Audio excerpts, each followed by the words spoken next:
Shalom Jemaat yang dikasihi Tuhan. Pagi hari ini kita akan merenungkan satu bagian firman Tuhan dari Kisah Rasul pasal yang kelima ayat 33 hingga 39, demikian bunyinya. Mendengar perkataan itu sangatlah tertusuk hati mereka dan mereka bermaksud membunuh rasul-rasul itu. Tetapi seorang Farisi dalam mahkamah agama itu yang bernama Gamaliel, seorang ahli Taurat yang sangat dihormati seluruh orang banyak, bangkit dan meminta supaya orang-orang itu disuruh keluar sebentar. Sesudah itu ia berkata kepada sidang, "Hai orang-orang Israel, pertimbangkanlah baik-baik apa yang hendak kamu perbuat terhadap orang-orang ini. Sebab dahulu telah muncul si Theodas yang mengaku dirinya seorang istimewa, dan ia mempunyai kira-kira 400 orang pengikut, tetapi ia dibunuh dan cerai-berailah seluruh pengikutnya dan lenyap. Sesudah dia pada waktu pendaftaran penduduk muncullah si Yudas seorang Galilea, yang menyeret banyak orang dalam pemberontakannya, tetapi ia juga tewas dan cerai-berailah seluruh pengikutnya. Karena itu aku berkata kepadamu, janganlah bertindak terhadap orang-orang ini, biarkanlah mereka. Sebab jika maksud dan perbuatan mereka berasal dari manusia, tentu akan lenyap. Tetapi kalau berasal dari Allah, kamu tidak akan dapat melenyapkan orang-orang ini. Mungkin ternyata juga nanti bahwa kamu melawan Allah." Nasihat itu diterima. Saudara sekalian, ada banyak cara yang Tuhan dapat gunakan untuk menolong kita umatnya. Salah satunya dengan menempatkan orang yang tepat pada waktu yang tepat. Dalam Alkitab kita melihat hal ini terjadi berulang kali. Tuhan menempatkan Yusuf di Mesir untuk menyelamatkan umat Tuhan, bangsa Israel, dari bencana kelaparan. Dia juga menempatkan Nehemia di istana Raja Persia untuk kemudian Raja Persia mengizinkan dia membangun tembok Yerusalem yang dibutuhkan untuk melindungi bangsa Israel.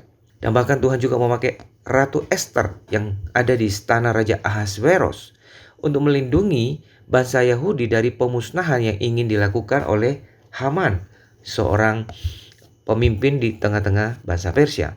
Dalam kisah para rasul ini hal serupa juga terjadi.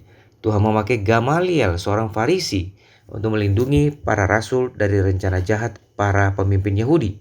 Gamaliel seorang guru agama Yahudi yang berpengaruh, dan salah satu anak didiknya yang kita kenal ialah Paulus yang kemudian hari percaya. Tuhan menggunakan Gamaliel, seorang yang belum percaya kepada Kristus, untuk melindungi para rasul. Mungkin para rasul sendiri tidak pernah membayangkan bahwa jiwa mereka terselamatkan oleh seorang rabi, seorang Farisi. Namun begitulah cara Tuhan bekerja. Nah, apa yang kita pelajari dari kisah ini? Bahwa dalam perjalanan kita mengikut Tuhan, ada dua hal yang perlu kita ingat. Pertama, bahwa Tuhan itu baik adanya dan kasih setianya untuk selamanya tidak pernah berubah. Jadi apapun yang terjadi, apapun yang kita alami, tetaplah berpegang pada kebenaran firman ini. Yang kedua, bagaimana cara Tuhan bekerja dalam menyatakan kebaikannya kepada kita, seringkali tidak seperti yang kita pikirkan. Tuhan menyatakan kebaikannya kepada kita melalui berbagai cara. Dan kalaupun dia tidak memakai cara yang sama, itu tidak berarti ia telah meninggalkan kita, atau ia tidak berdaya lagi menolong kita. Ingatlah, Allah turut bekerja dalam segala keadaan untuk membawa kebaikan bagi umatnya. Roma 8:28. Nah, Tuhan dapat bekerja dengan cara-cara yang tidak terbayangkan. Seperti ketika Tuhan menolong para rasul lewat seorang Farisi yang bernama Gamaliel. Cara Tuhan menolong kita di masa sekarang belum tentu sama dengan cara Tuhan menolong kita di masa lampau. Cara Tuhan menolong kita belum tentu sama seperti yang kita inginkan atau bayangkan. Tapi satu hal yang tetap sama, yakni kebaikannya dan kasih setianya tidak berubah. Karena itu yang perlu kita lakukan hanyalah terus memandang kepada Dia, Kristus yang setia, dan berpegang kepada perjanjiannya. Amin.